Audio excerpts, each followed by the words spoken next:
বন্ধুরা, ভারতের খেলাফ আবারও ইউএনএতে একটি কমপ্লেনকে পেশ করেছে, যেটিতে এটাই বলা হয়েছে যে ভারতের নিউক্লিয়ার উইপনকে যতটা তাড়াতাড়ি সম্ভব ততটা তাড়াতাড়ি যেন সিজ করা হয়, যেন গোটা বিশ্বের সামনের দিনে থেকে আসা বড় বিপদের হাত থেকে বাঁচানো যায়।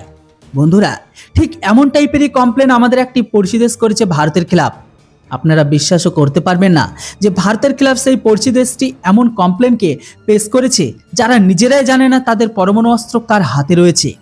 বন্ধুরা, আশা করি আপনারা বুঝে গেছেন আমি এখানে কার কথা বলছি। হ্যাঁ, এখানে কথা হচ্ছে ভিখারি পাকিস্তানের। ইউএনএতে পাকিস্তানের উপস্থায়ী প্রতিনিধি রাজদূত মোহাম্মদ ওসমান শুক্রবার দিন ইউএনএতে ভারতকে নিয়ে এটাই বলেছে যে ভারতকে নিয়ে যে সমস্ত পরমাণু অস্ত্র আছে বা ভারতের হাতে যেগুলো আছে, বিশেষ করে লং রেঞ্জের আইসিবিএম মিসাইল, এগুলিকে নিয়ে সত্যি অনেক চিন্তার বিষয়। ভারত তার মিসাইল মেনটেনকে নিয়ে একদমই সতর্কপূর্ণ থাকে না। ভারতের মিসাইল যে কোনো মুহূর্তে মিসফায়ার হতে পারে। ব্রহ্মস্ত্রের উদাহরণ তো আপনাদের সামনেই আছে। ভারতের সেনা মিসাইলকে নিয়ে এতটা অনুভব নেই যে তারা অ্যাডভান্স মিসাইলকে অপারেট করতে পারে। পাকিস্তানের কথা অনুসারে ভারত অ্যাডভান্স মিসাইলকে তো বানাচ্ছে, কিন্তু তার সেনাদের এটিকে চালানোর ট্রেনিং পর্যন্ত দেয় না। তাই এমতো অবস্থায় ভারতের কাছে যে অগ্নি সিরিজের আইসিবিএম মিসাইল আছে, যেটির রেঞ্জ 7000 কিলোমিটারের দাবি রাখে ভারত, তো ওই মিসাইলকে ইউএন তৎক্ষণাৎ যেন সিজ করে। ওই মিসাইল শুধুমাত্র পাকিস্তানের জন্য না, বরং গোটা ইউরোপের জন্য একটি বড় বিপদ।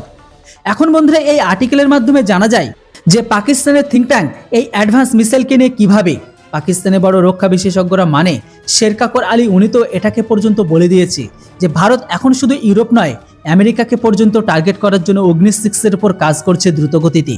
অগ্নি 6 সেই মিসাইল হবে যেটি গোটা বিশ্বের যে কোনো কোনায় গিয়ে পরমাণু হামলা করতে সক্ষম হবে। ভারত তো এই মিসাইলের উপর খুব দ্রুততার সাথে কাজও করছে। কাকর আলীর কথা অনুসারে গোটা বিশ্বে আজকে আতঙ্কবাদীদের থেকে বড় চিন্তা হচ্ছে ভারতের মিসাইল প্রোগ্রাম, যেটির ওপর বিশেষ করে বিটোধারী দেশগুলোকে লক্ষ্য দেওয়া উচিত। বন্ধুরা, এই সমস্ত কথাগুলো সেই সমস্ত দেশের এক্সপার্টরা বলছে যারা নিজেরাই জানে না তাদের দেশের পরমাণু মিসাইল কার হাতে আছে, সেনা না আইএসআই এর হাতে। কেননা বন্ধুরা, আপনারা তো এমনটা কথা শুনেই থাকেন, পাকিস্তানের ঘরের ভেতর থেকে ভারতকে অ্যাটম বোমের ধমকি কখনো পাকিস্তানের আর্মি দেয়, তো কখনো আবার পাকিস্তানের জঙ্গি সংগঠন আইএসআই দিয়ে থাকে, যেটিতে এটা বলা মুশকিল হয়ে যায় যে অবশেষে পাকিস্তানের নিউক্লিয়ার মিসাইলকে অপারেট কে করছে।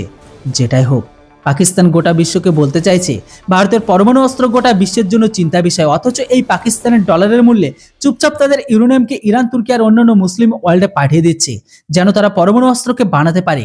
যেটাই হোক, চুরির অস্ত্র চুরি হয়ে যাবে এটা তো একদিন নিশ্চিত থাকুক, তার সাথে সাথে এটাও নিশ্চিত হয়ে গেল যে ভারতের অগ্নি 6 না আসতে পাকিস্তানের পিছনে কতটা ফেটে গেছে। আর এই সব কিছুর ওপরকে নিয়ে পাকিস্তানের পিছনে একটা বড় বাসও দিয়ে দিয়েছে ইউরোপ অনেক আগে।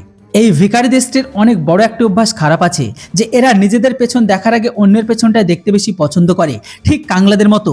বন্ধুরা, সেই দিন থেকে আর বেশি দূরে নেই যে সত্যি ভারত অগ্নি 5কে চালিয়ে দেবে পাকিস্তানের ওপর, কেননা ভারত বলে কম করে বেশি। আপনারা বলুন, আপনারা কি জানেন ভারতের অগ্নি 6 মিসাইলের রেঞ্জ রাখা কত হচ্ছে? অবশ্যই আপনারা কমেন্ট বক্সে লিখে জানান। Thanks for watching. জয় হিন্দ, বন্দে মাতরম।